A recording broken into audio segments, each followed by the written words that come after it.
작년에 이제 2020년이었죠. 코로나를 겪으면서 몇몇 교회들이 이제 방역수칙을 어기면서 많은 질타의 대상이 되었습니다.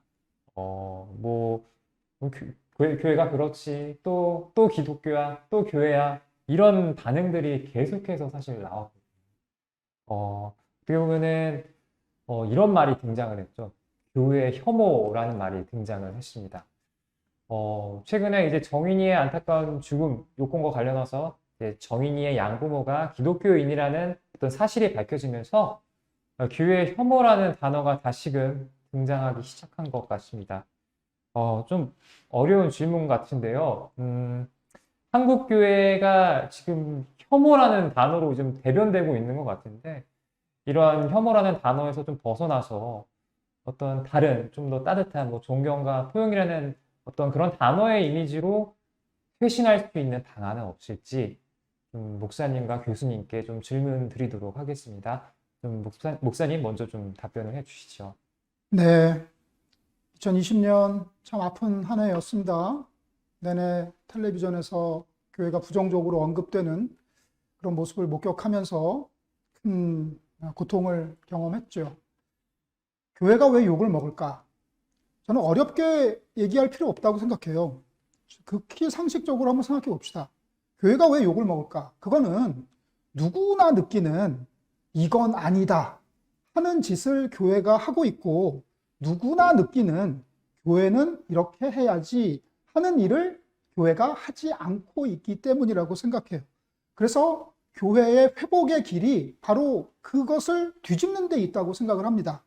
이건 아니다 하는 짓은 하지 않고 이래야 한다 하는 일은 하는 것이 바로 회복의 길이 아닐까 하는 생각을 해요.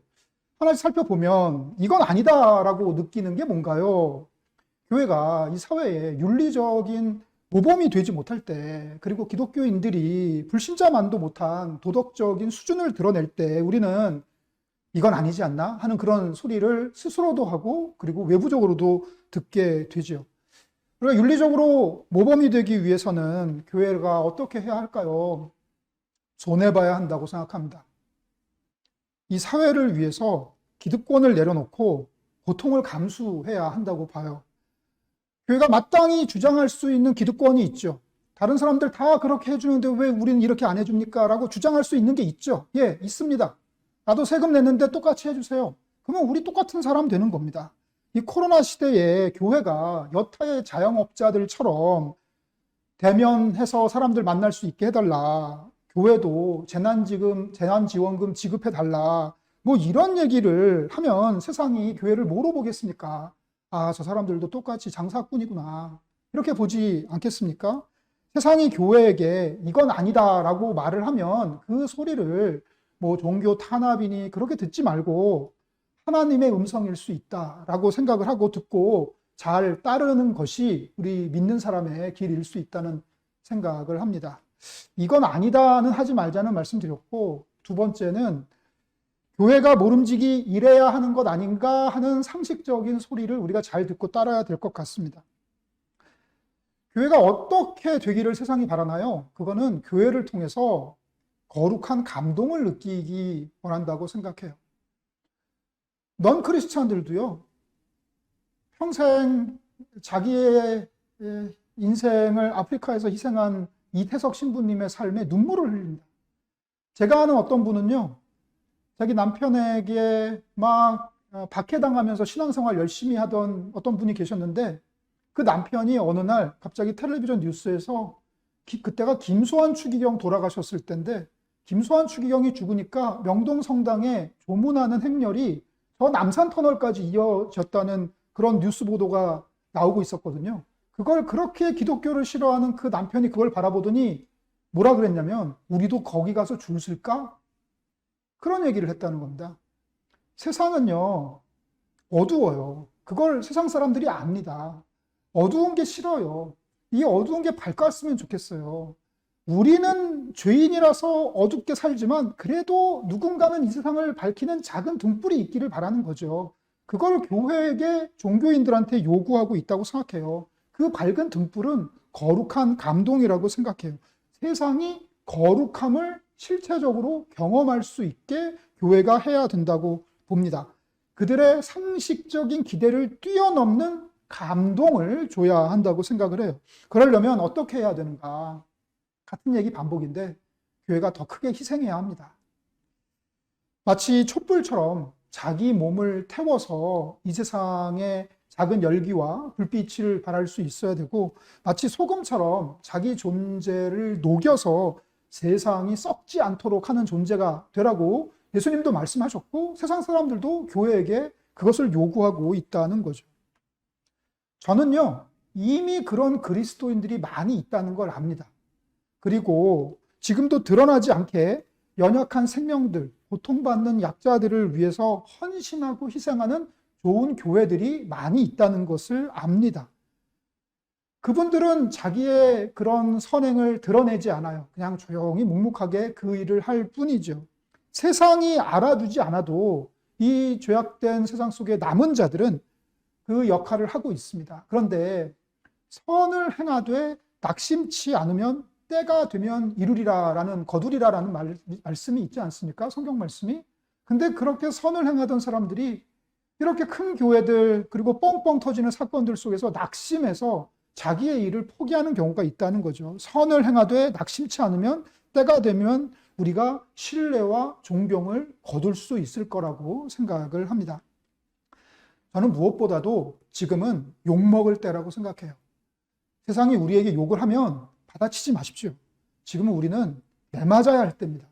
귀 기울이고 욕하면 욕먹고 돌멩이 던지면 잠잠히 아프지만 돌멩이를 맞아야 한다고 생각합니다. 이렇게 하나님으로부터 회초리를 맞으면서 우리가 눈물 흘리고 더 망가지고 더 깨져서 더 작아지고 더 단단해질 때, 그때 교회가 출발할 수 있는 작은 가능성이, 새 출발할 수 있는 작은 가능성이 생긴다고 생각을 합니다. 목사님이 명쾌하게 얘기를 해주셔서